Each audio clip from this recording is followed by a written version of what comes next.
Take questions for Coach around the room. Big crowd. First, yeah. Late arriving.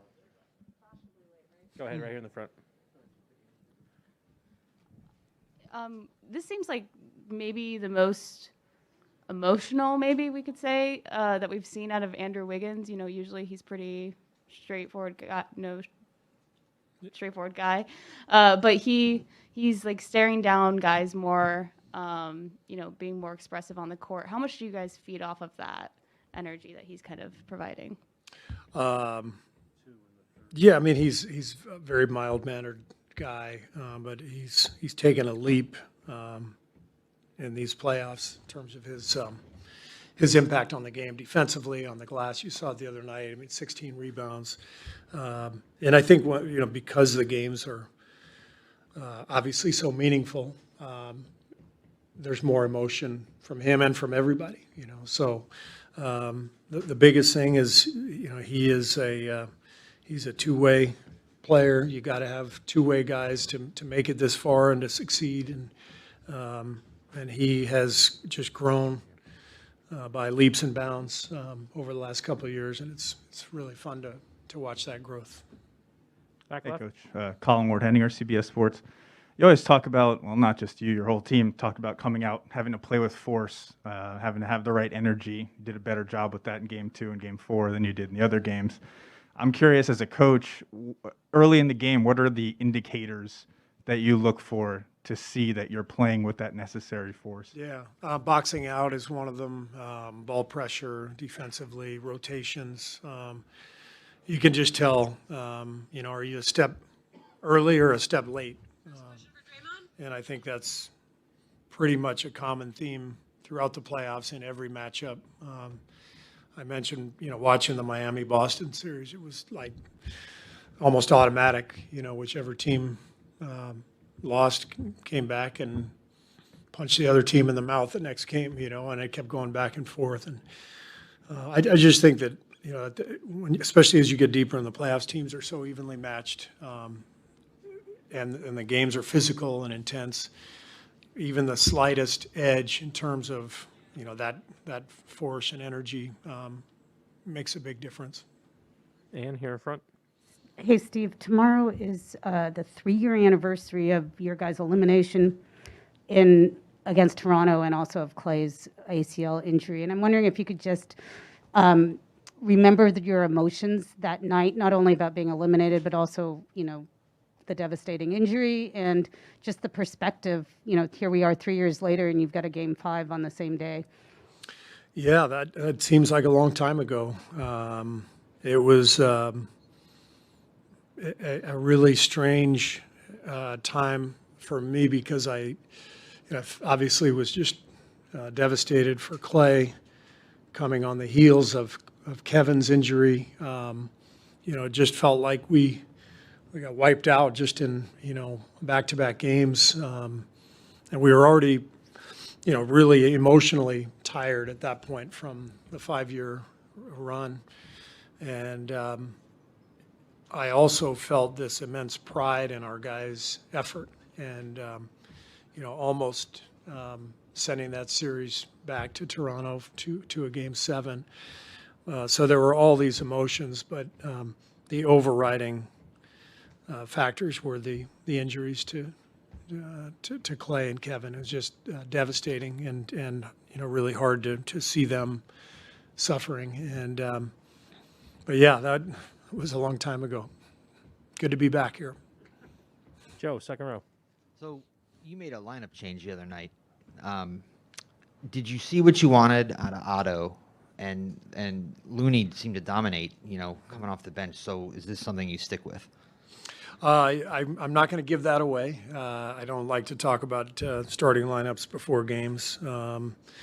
So, part of this series for us and part of the whole playoffs, frankly, has been trying to figure out rotations. We didn't have our whole team together until the Game 1 of the Denver series. And then Gary got hurt. Andre got hurt. And so it feels like almost every series we have had to search a little bit for combinations. and for substitution patterns. And so I'll leave it at that. But yeah, it's very different from teams we had in the past where there might have been one decision to make. Are we going to play JaVale McGee or Zaza Pachulia? But the kind of the core the big minutes were going to be played by the same guys.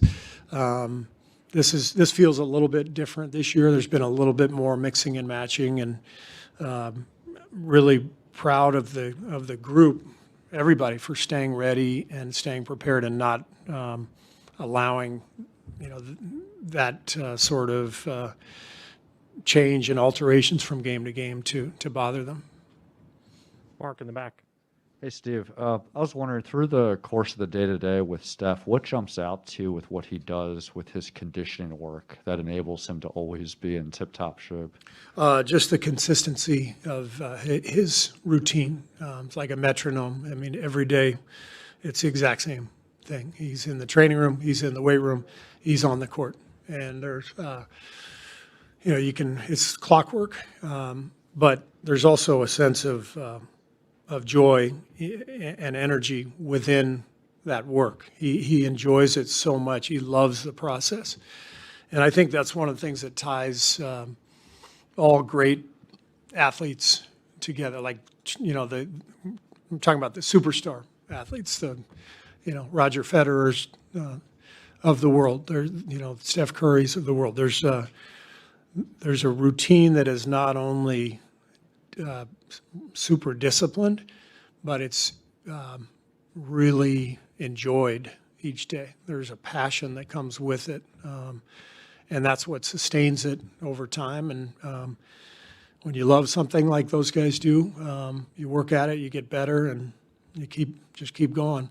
I might have told you this before, but we actually met Federer a few years ago in China when we played in Shanghai. And he came and spoke to our locker room. And Draymond asked him, he said, "How have you been doing this for 20 years?" And his answer was just simple yet profound. He said, I love my daily ritual. He said, I get up and make my kids breakfast, drop them off at school, and go train, and I've figured out the right training methods to keep me in the best position, at my age. I love competing. He said, but every single day I put my head on the pillow at the end of the day, and I just think, man, what a great day. And so I think of Steph a lot when I think of that story from Roger Federer. It's very, very similar, just sort of zest for life and just joy for the process. Tim over here on the right. Steve, I know you don't want to talk about the specifics of Mike Brown and Kenny Atkinson leaving, but has there been any worry of, sort of distraction on the staff leading into this, obviously with these huge games coming up?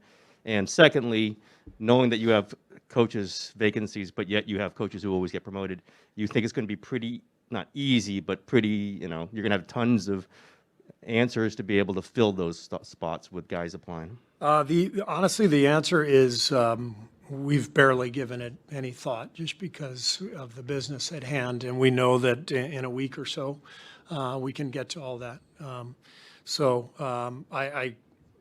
won't comment on anything until the teams involved are going to make comments, and so I guess we can have that discussion after the series is over.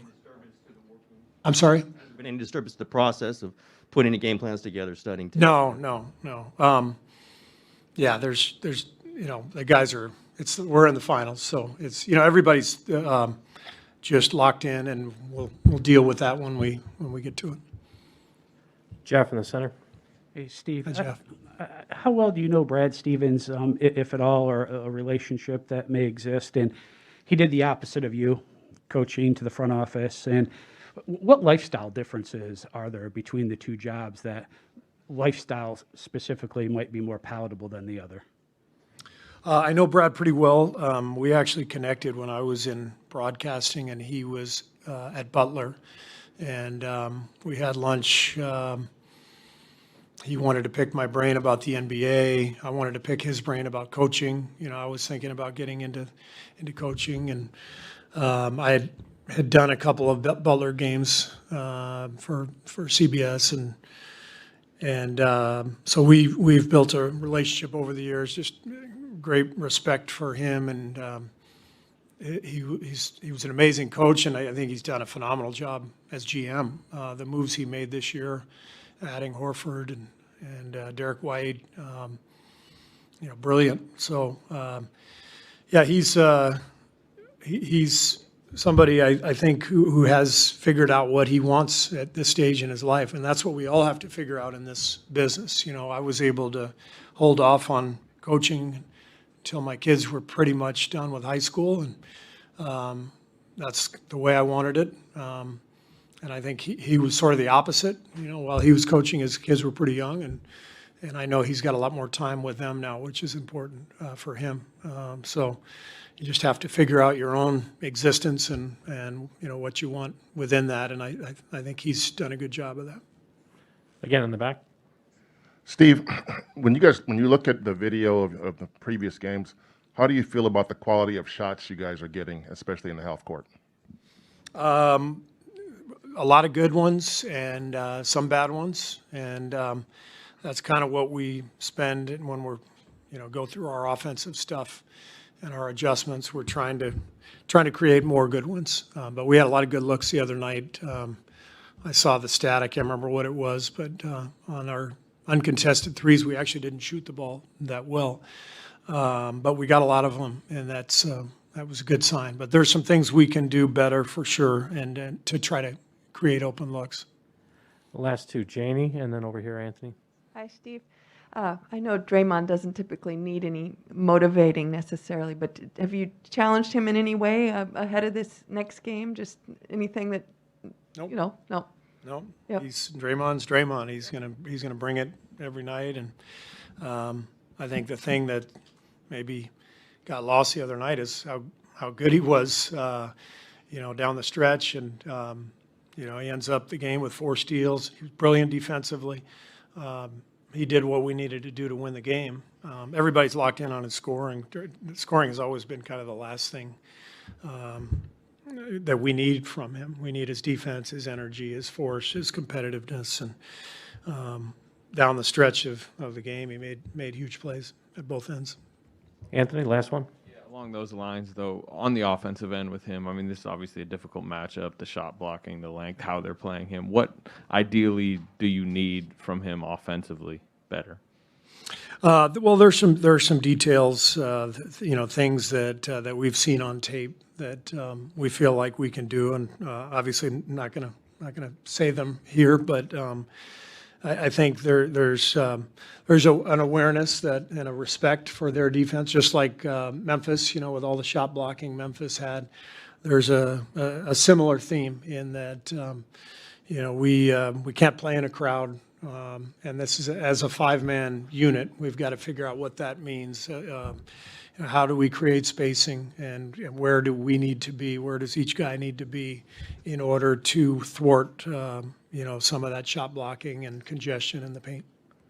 Thanks, Coach.